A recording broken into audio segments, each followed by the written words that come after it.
Hello, నేను మీ సత్యభామ. ఈరోజు video ఏంటంటే నేను ఒక ప్లేస్కి వెళ్తున్నాను. ఆ ప్లేస్ మీకు కూడా చూపిస్తాను. So let's get in to the video. ఇది నా ఫేవరెట్ వెంకటేశ్వర స్వామి టెంపుల్. నేను వైజాగ్ వచ్చానంటే కన్ఫామ్గా ఈ టెంపుల్ లోపలికి వెళ్ళాల్సిందే. ఇది మా ఇంటి దగ్గరే ఉంటుంది. ఈ టెంపుల్లో మా మమ్మీ ఎక్కువ పూజ చేస్తారన్నమాట. మా మమ్మీ అన్ని దేవుళ్ళకి ఎక్కువ పూజ చేస్తారు, కానీ వెంకటేశ్వర స్వామికి ఎందుకు మోర్ దెన్ అన్ని దేవుళ్ళ కన్నా ఎక్కువ చేస్తారనిపిస్తుంది. సో మా మమ్మీ నేర్పించిందే వెంకటేశ్వర స్వామి పూజలు అవి. మేము చాలా నోములు చేసాం వెంకటేశ్వర స్వామికి. చాలా చేసి హ్యాపీగా ఉన్న డేస్ కూడా ఉన్నాయి.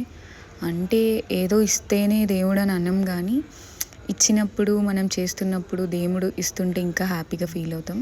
నేను ప్రతి సాటర్డే ఈ నామాలన్నీ పెట్టుకుంటాను అనమాట.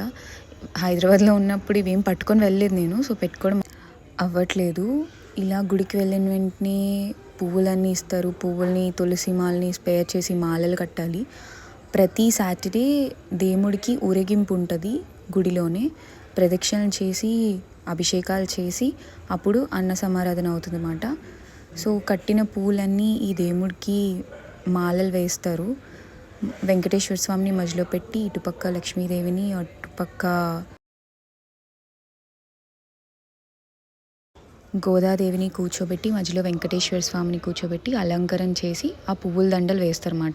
ఇవన్నీ ఇందాక చూపించాను కదా, అందులో పువ్వులు తులసిమాల అవన్నీ స్పేర్ చేసి ఉంచాం కదా, వాటితో కట్టిన మాల మాట. వెళ్ళామంటే ఖచ్చితంగా అందరూ సాయం చేస్తారు. అది గుడిలో ఉన్న స్పెషాలిటీ. ఇంకా చెప్పాలంటే భోగి టైంలో అయితే పంతులు గారు దండలు పట్టుకొని డ్యాన్స్ కూడా వేస్తారు. నాకు అది చాలా ఇష్టం. గోదాదేవి కళ్యాణం ఈ గుడిలో చాలా బాగా చేస్తారు. వచ్చిన మొత్తం డొనేషన్తో ప్రతి సాటర్డే భోజనాలు పెడతారు. అండ్ ఎవరికైనా కోరికలు తీరినా, ఎవరైనా పెట్టుకోవాలనుకున్నా సరే దేవుడి పేరు మీద అన్నదానం పెట్టుకుంటారు. సో మేము కూడా అప్పుడప్పుడు పెడతాము. సో అలా హారతన్ని ఇచ్చి ఊరేగింపు స్టార్ట్ చేస్తారన్నమాట. అలా 7 ఎన్నో ప్రదక్షిణలు చేస్తారు. దాంతోపాటు జనాల్ని కూడా తీసుకొని వెళ్తారు. వెళ్ళి అభిషేకం చేస్తారు. ఎవరైతే పాల ప్యాకెట్ తెచ్చి అభిషేకం పేరు రాయించుకుంటారో వాళ్ళ పేరు అందరి మీద అభిషేకం చేసి మొత్తం ధూపం పెడతారు. సో ఇది భోజనశాల అన్నమాట. ఈరోజు నాకే అదృష్టం దొరికింది, దీపం పెట్టి భోజనం పెట్టే అదృష్టం.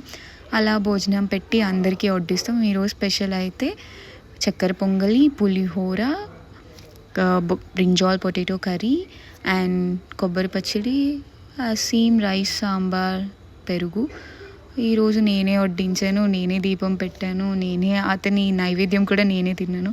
నాకు చాలా హ్యాపీగా అనిపించింది. మనం ఒకరికి కడుపు నింపడంలో చాలా హ్యాపీగా అనిపిస్తుంది. ఇవన్నీ దేవుడు ఇచ్చిందే. See you in the next video. Bye.